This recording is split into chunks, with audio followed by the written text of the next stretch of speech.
വാർത്തയിലേക്ക്. രാജ്യത്തെ വിമാനത്താവളങ്ങളിലെ ഓഡിറ്റിൽ ഗുരുതര വീഴ്ച കണ്ടെത്തി സിവിൽ ഏവിയേഷൻ വിഭാഗം. വിമാനങ്ങളിൽ പലതവണ റിപ്പോർട്ട് ചെയ്യപ്പെട്ട ന്യൂനതകൾ സമയബന്ധിതമായി പരിഹരിക്കപ്പെടുന്നില്ലെന്നും വ്യോമയാന മന്ത്രാലയം പുറത്തുവിട്ട കുറിപ്പിൽ പറയുന്നു.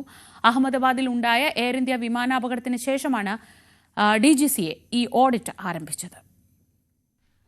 ഡൽഹി, മുംബൈ ഉൾപ്പെടെ രാജ്യത്തെ വിമാനത്താവളങ്ങളിൽ ജൂൺ 19 മുതൽ നടത്തിയ ഓഡിറ്റിലാണ് നിരവധി സുരക്ഷാ പരിപാലന പ്രശ്നങ്ങൾ കണ്ടെത്തിയത്.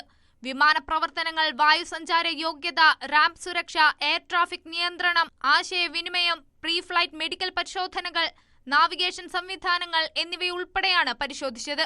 ഒരു വിമാനത്താവളത്തിൽ തടസ്സപരിധി ഡാറ്റ 3 വർഷമായി അപ്ഡേറ്റ് ചെയ്തിട്ടില്ലെന്ന് കണ്ടെത്തി. ചുറ്റുമുള്ള പ്രദേശത്ത് പുതിയ നിർമ്മാണങ്ങൾ നടന്നിട്ടും ഒരു സർവേയും നടത്തിയില്ല. ടയറുകൾ തേഞ്ഞുപോയതിനാൽ ഒരു ആഭ്യന്തര വിമാനം വൈകി. ഒരു വിമാനത്താവളത്തിൽ റൺവേയിലെ സെൻട്രൽ ലൈൻ മാർക്കിംഗ് മാഞ്ഞ നിലയിലാണ്. സാങ്കേതിക പ്രശ്നങ്ങൾ ടെക്നിക്കൽ ലോഗ് ബുക്കിൽ രേഖപ്പെടുത്തിയിട്ടില്ല എന്നതാണ് മറ്റൊരു പ്രധാന പ്രശ്നം. സീറ്റുകൾക്കിടയിൽ ലൈഫ് വെസ്റ്റുകൾ ശരിയായി ഉറപ്പിച്ചിട്ടില്ല. ഗ്രൗണ്ട് ഹാൻഡലിംഗ് ഉപകരണങ്ങൾ ഉപയോഗശൂന്യമായി കണ്ടെത്തി. ലൈറ്റുകൾ നേരായ ദിശയിലല്ല. വിമാനങ്ങൾ പാർക്ക് ചെയ്യുന്ന സ്ഥലങ്ങളിലൂടെ കടന്നുപോകുന്ന വാഹനങ്ങളിൽ സ്പീഡ് ഗവർണർ ഇല്ല.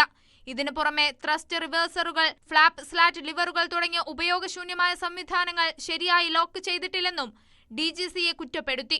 ഒരു സിമുലേറ്റർ വിമാന കോൺഫിഗറേഷനുമായി പൊരുത്തപ്പെടുന്നില്ലെന്ന് റെഗുലേറ്റർ കണ്ടെത്തി. സോഫ്റ്റ്വെയർ നിലവിലെ പതിപ്പിലേക്ക് അപ്ഡേറ്റ് ചെയ്തിട്ടില്ല. ബാഗേജ് ട്രോളികൾ, ബെൽറ്റ് ലോഡറുകൾ തുടങ്ങിയ ഗ്രൗണ്ട് ഹാൻഡലിംഗ് ഉപകരണങ്ങളും ഉപയോഗശൂന്യം. ഇങ്ങനെ നീളുന്നു DGCA കണ്ടെത്തലുകൾ. DGCA ജോയിന്റ് ഡയറക്ടർ ജനറലിന്റെ നേതൃത്വത്തിൽ 2 ടീമുകളായാണ് പരിശോധന നടത്തിയത്. അഹമ്മദാബാദിലുണ്ടായ എയർ ഇന്ത്യ വിമാനാപകടത്തിന് ശേഷമാണ് DGCA ഓഡിറ്റിംഗ് ആരംഭിച്ചത്. ഗുരുതര പ്രശ്നങ്ങൾ കണ്ടെത്തിയതിനെ തുടർന്ന് ഒരാഴ്ചക്കുള്ളിൽ തിരുത്തൽ നടപടികൾ സ്വീകരിക്കാൻ ഓപ്പറേറ്റർമാർക്ക് നിർദ്ദേശം നൽകിയിട്ടുണ്ട്.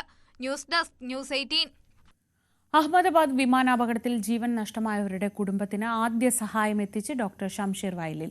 BJ മെഡിക്കൽ കോളേജ് വിദ്യാർത്ഥികൾക്കും ഡോക്ടർമാർക്കും പരിക്കേറ്റവർക്കുമുള്ള 6 കോടി രൂപയുടെ സഹായം കൈമാറി. മെഡിക്കൽ കോളേജ് ക്യാമ്പസിൽ നടന്ന ചടങ്ങിൽ medical college dean doctor Meenakshi Parikh, ആശുപത്രി superintendent doctor Rakesh S. Joshi, junior doctors association ഭാരവാഹികൾ എന്നിവരുടെ സാന്നിധ്യത്തിലാണ് ദുരന്തത്തിനിരയായവർക്ക് കുടുംബ സഹായം നൽകിയത്. എയർ ഇന്ത്യ ദുരന്തം ആഘാതമേൽപ്പിച്ചവർക്ക് ലഭിക്കുന്ന ആദ്യ സാമ്പത്തിക സഹായമാണ് VPS സ്ഥാപകനും ചെയർമാനുമായ ഡോക്ടർ ഷംഷീറിൻ്റേത്.